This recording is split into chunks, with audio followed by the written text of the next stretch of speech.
I'd like to stick with the firmament questions, but I got a question from another flat earther who wants to ask you if you can provide one heliocentric verse from the Bible. One verse that, we can use to show that the earth is orbiting the sun. Sure. Let me look at a bigger picture here.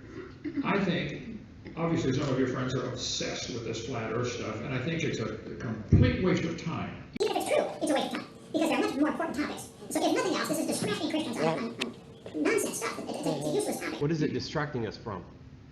Well, if you spend hours and hours on this topic, that's hours and hours you could be spent on things that I think would be more useful, like winning souls and teaching people about creation. You spend hours and hours on creation.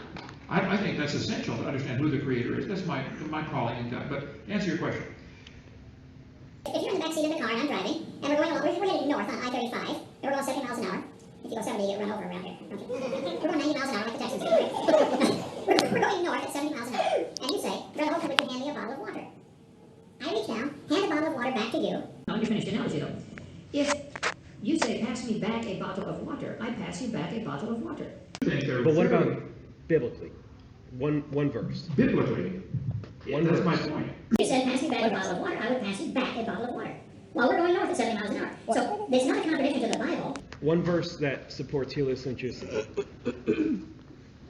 God created the heaven and the earth and everything in it. And the world is laughing at the flat earthers. They're laughing at them. Mr. Kenhoven, I love you. I know. But I'm right. You still haven't given me one verse on heliocentricity. Don't have one verse that teaches heliocentricity.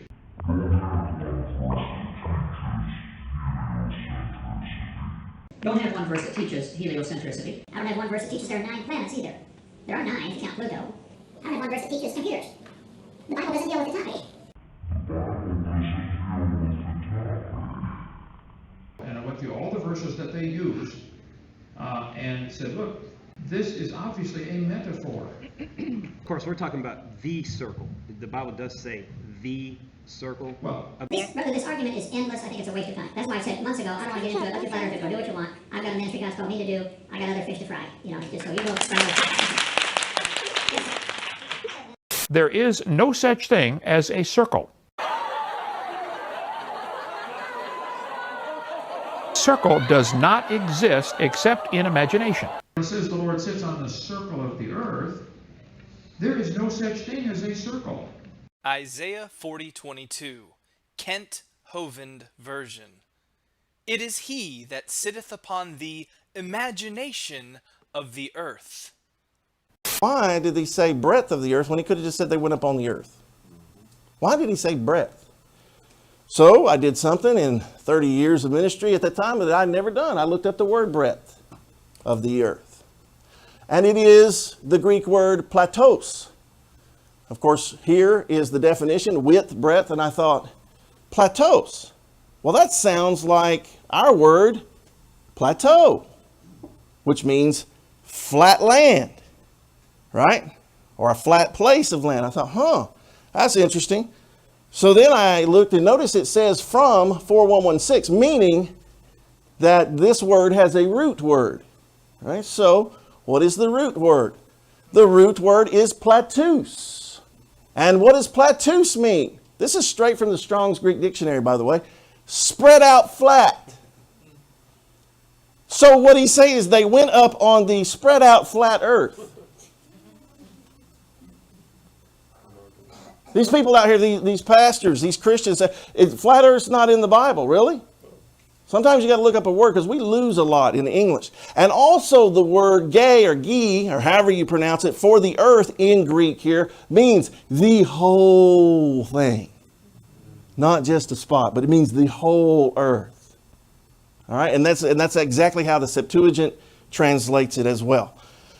So then, of course, I just kept following the path there, and there are the words platos, which comes from platus, which means spread out flat, which comes from the word plaso, which means to mold or fabricate, like a lump of clay, which takes us exactly back to Job 38:14, lump of clay, fabricated, spread out flat.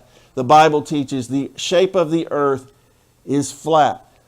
Not, it doesn't mean it doesn't have contour and elevation, but it's flat. It's not a ball of 25,000 miles in circumference. It just doesn't exist. It is, because if it has any height at all, even the thickness of your ink, if you draw a circle on a piece of paper, your ink left behind has got a certain thickness to it. It is now a cylinder. Right? Kent Nye, the science guy, maybe, just maybe, it's both a circle and a cylinder.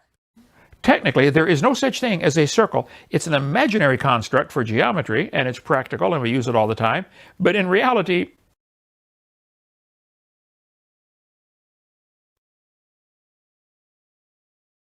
it doesn't exist.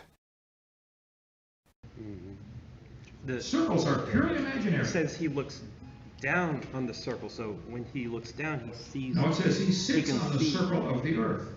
Right, so he sits on it, so that means above it, right? So if he looks down, he's going to see a Well, circle. my point is, you're distracting the point here. There is no such thing as a circle. Not only is Kent interested in redefining God's word, but now he's interested in redefining the dictionary.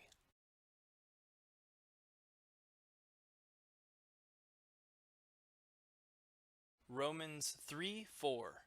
Let God be true, but every man a liar. Don't have one verse that teaches heliocentricity. Don't have one verse that teaches heliocentricity. Don't have one verse that teaches heliocentricity. Don't have one verse that teaches heliocentricity. It doesn't exist. It's flat. It's not a ball of 25,000 miles in circumference. It just doesn't exist. It doesn't exist. Why did he say breadth of the earth when he could have just said they went up on the earth? The whole thing. Not just a spot, but it means the whole earth.